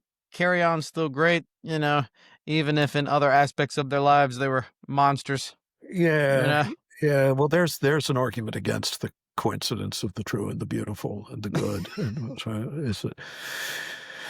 Well, you say that in your book too, right? You're like, often the killing fields in Cambodia were would have beautiful flowers, or a starlit night over a concentration camp, or it's like there's something paradoxical about how beauty just. Yeah, one of my, that book was originally my dissertation. One of my dissertation directors named Larry Bouchard said that was the most horrible passage I've read. It just made me sick. Yes. So I'm sorry, I didn't mean to. I was maybe getting a bit melodramatic there in my phrasing, I thought it was great. Or, when you're like, well, he was actually complimenting me, to be fair. Oh, okay. But or when you're like, the problem with Nietzsche is his bad taste. I'm like, that's great. He did have bad taste. I mean, for God's sake, I love Bizet, but to say that Carmen is better than Parsifal, I mean, again, I love Carmen, don't get me wrong. I love bright, brilliant music, but, of course, have you ever listened to any of Nietzsche's? Have you ever looked at the scores of any of Nietzsche's piano music? I think at one point I knew they existed, and I looked it up, and then I fell asleep or something. And recordings have been made. God knows why. There's one piece is notorious. I'm trying to remember which one it was, but I remember this young man here is visiting Richard and Cosima Wagner and playing it in their salon, and Richard Wagner sort of slipped out at one point, and another of the guests ran out, found him in the hallway, doubled over in laughter. And I thought, it's yes, you have to just once, but it's just consider it a sort of pilgrimage experience for a musician who is leaving Ur of the Chaldees behind him, always heading towards right. You have to listen to Nietzsche's piano music to believe it. Then you won't want to believe anything more for a long time. You'll just want to curl up in a corner. But he was really bad. And, that gives me comfort. As much as I admire aspects of Nietzsche's mind, I think there was a wretched deficiency of sensibility in the man. Part of his problem was he did have very bad taste. Yeah, for sure. And that made him morally.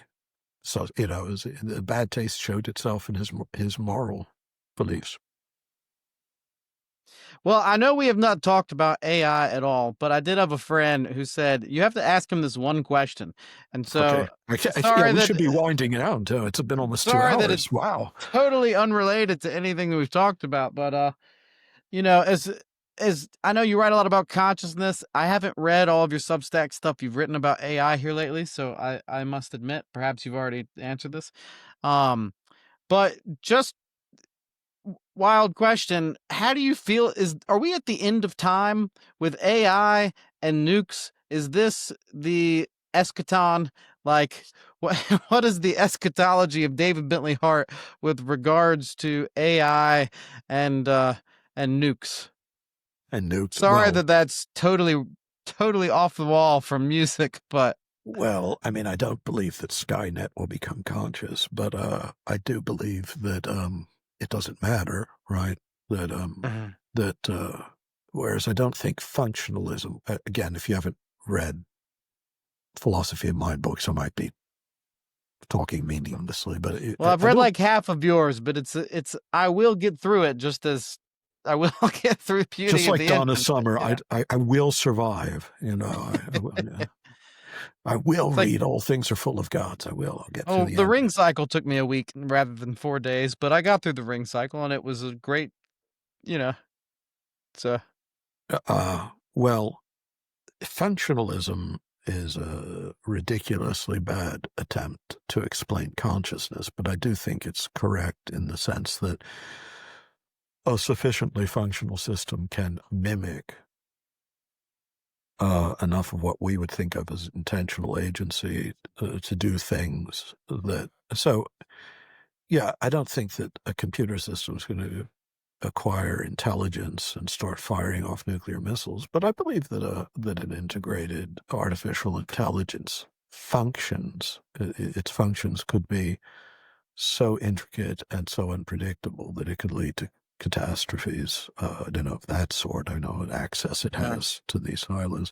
I think in general, though, AI is part of a collapse of our culture anyway. I mean, it's whether it comes in nuclear fire or just in internecine violence and the collapse of civic life and the collapse of literacy and culture more generally. I mean, our politics are ever more barbaric. Our societies are ever more incoherent. People live in virtual spaces that fragment and corrupt their abilities to think, to concentrate.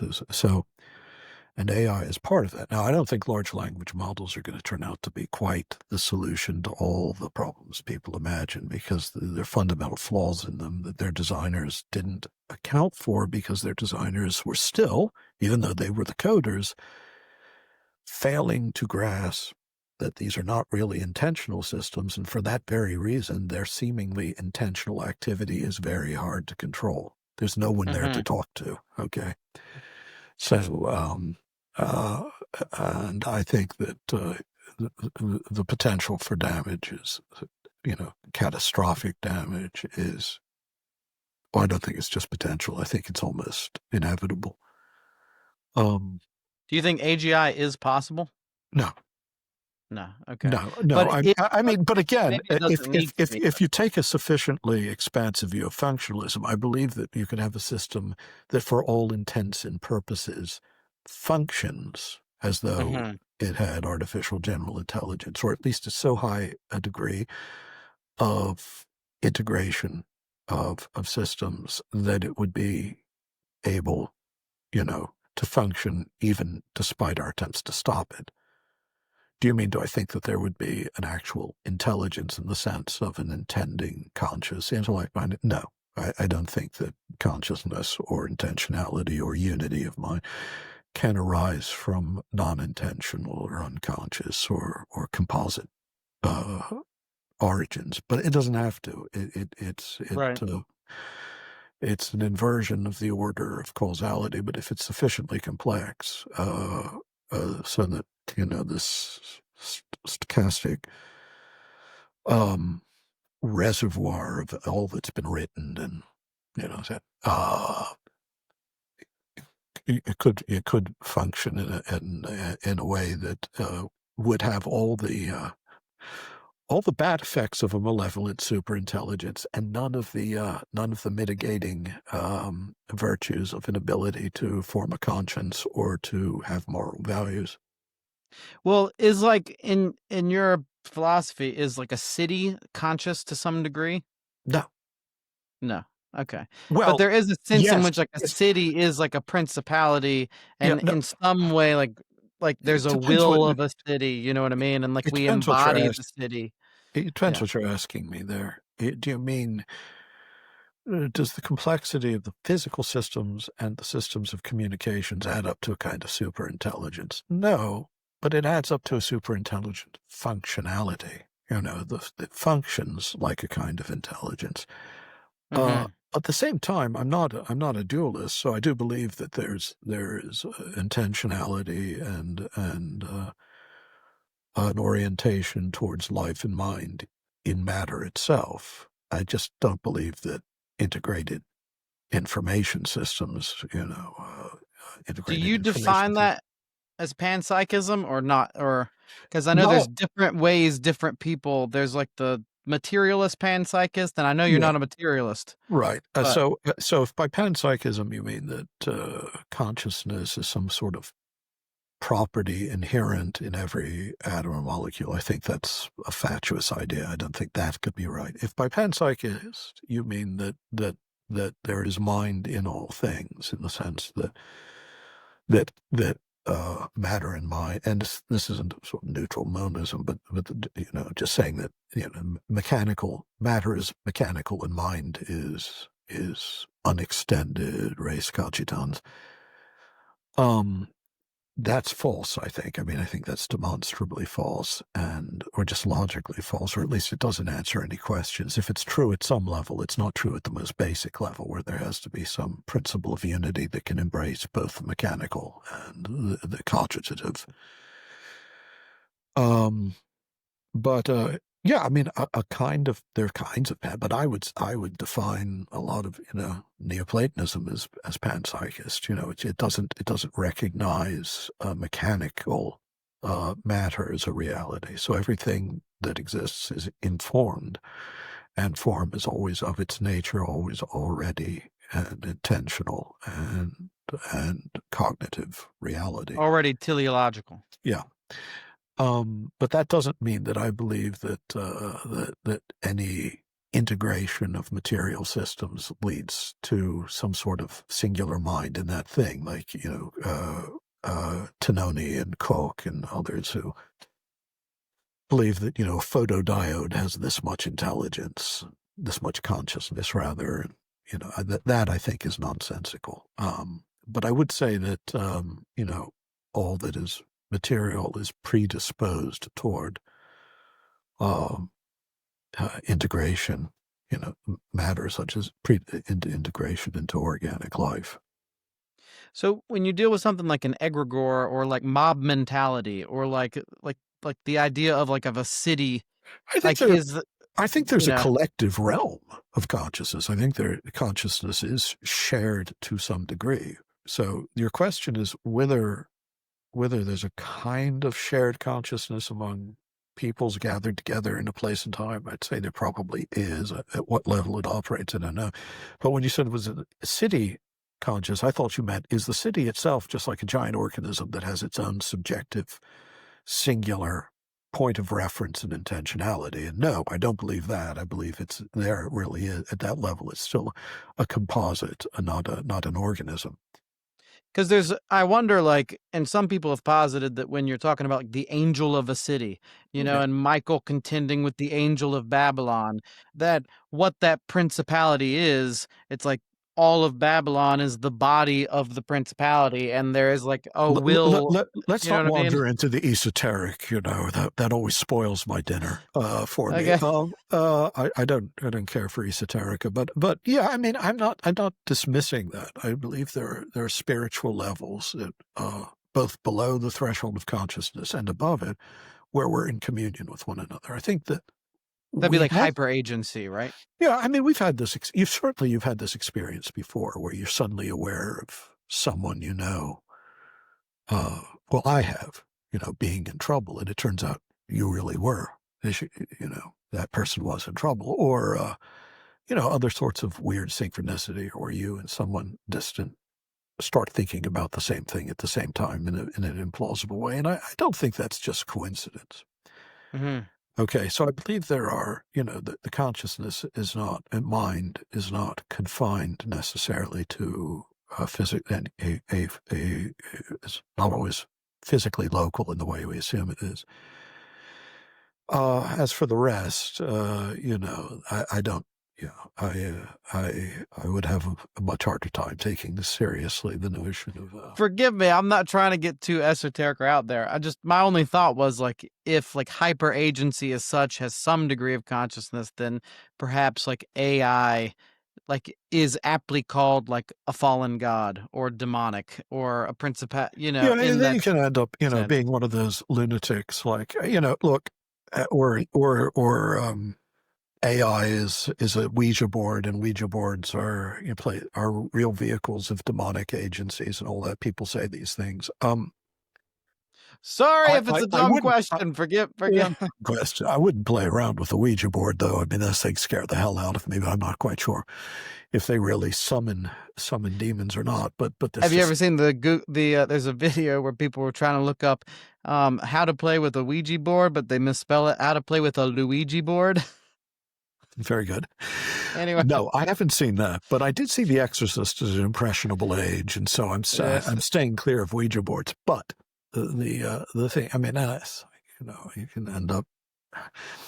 I won't name him. I'll just say that he's an insane right-wing journalist who lives in Budapest, who loves to talk about these things, who's always seeing demons behind every arras and under every couch. And I don't know why I say behind every arras. Not like anyone actually has an arras on their wall. What the hell am I? Yes, I live in a home that the Medici's built, well, I grew up independent fundamental Baptist, just so you know, and then but like there are plenty of demons there, but nothing compared to the charismatic movement. I mean, so my dad was very Pentecostal, but I went to an independent fundamental Baptist school. So you probably had was demons over to dinner all the time, There was no Halloween, there was no Harry Potter, there was it was very fundamentalist. I see. Now I'm Anglican, but I like Orthodox philosophy. So if you're Anglican, that's sort of like, you're a little bit of everything then, a little bit of pagan, a little bit of, Oh, okay. Well, look, it's been good talking to you, but I see that we've been going for 2 hours, and so I should... I super appreciate it. I've enjoyed it. I've enjoyed it. It's good to talk about something other than a lot of the things. I guess this isn't the general arena of things I talk about, but I'm glad that we started with music. Now I have to go think to myself how I feel about Heinrich Schenker. He's a point. Yeah, there are some people who try to like hate on him, but he died. I think that's kind of silly. He died in 1935. I just checked, so that he died before World War II. So it's like it's like. I don't know. I think he's important. I think this whole like no, it's very important. I just never thought to have an opinion about him one way or the other. I have to. I'm probably not enough of of a sort of apostolic music theorist. You know, I don't belong to any one particular creed in that regard. Actually, I've been reading. I'll just finish with the Walter Piston. You know, the American 20th century composer wrote 4 books on music theory, and they're all quite. I don't know them. I'll have to check them out. Yeah. Well then. Walter Piston. Yeah. Well, thank you again. It's been a lot of fun. You've been a hero of mine for a long time. I think as soon as you get around to recording Fabricant Sur l'Enfant Jésus, I want to be mentioned in the in acknowledgements. I would never have been able to. If it hadn't been for a conversation I had with David Bentley Hart in South Carolina and whenever it was. Right. Yeah. No, that'd be great. It's I don't know anyone else who's done all like that with La Nativité as one concert, mostly because it would take forever. Because it would be pretty long concert there, where you'd have like 3 intermissions and two intermissions. Yeah, hour intermission, hour 15 intermission, hour. But it would be a cool evening, for somebody. You might find it physically daunting, though. Your fingers might not want to keep going that long, but Well, honestly, just trying to play all of Clavier, because I did the whole Klavierübung as a concert as well with all of the Manualiter, and so that was well, that's impressive. I mean, that's not nearly as long, but it's Bach, so you don't get these. You don't get a lot of long rest. Periods of just notes. And how's your pedal point technique? Seriously, how good are you on the pedals? On the pedals? It's like Virgil Fox. You say, when I get, baby, he's talking about the jig fugue, I dance the jig. He was a lunatic, if you know. Anyway. My pedal technique improved a lot after moving to Germany, because I learned that American pedal technique and European pedal technique are very different. So like I've heard. In the United States, you pivot everywhere. Yeah. And so, like, your center changes. But over there, you do these ridiculous exercises where your knees stay the same, but you just stretch your hips out to the point of unbearable Like a ballet pain. dancer, do you have a rod on the wall that you? I mean, it would be helpful. And then because of that, then you basically don't have to pivot almost ever. And so your pedal technique is more accurate, and you just fit more stuff into one foot. Not that you wanted to know that, but that's the that's okay. And you brief summation of. And you can compete in the long jump too. So very well. Well, thank you so much. I very much appreciate it. Okay, thank you so much. Do you like Bach? I know you like Bach. You should buy a copy of my CD, Bach's Klavierübung Dritte Teil, at the Waltershausen Trostorgan, which you can purchase on my website, MatthewWilkinson.net. There is a link below.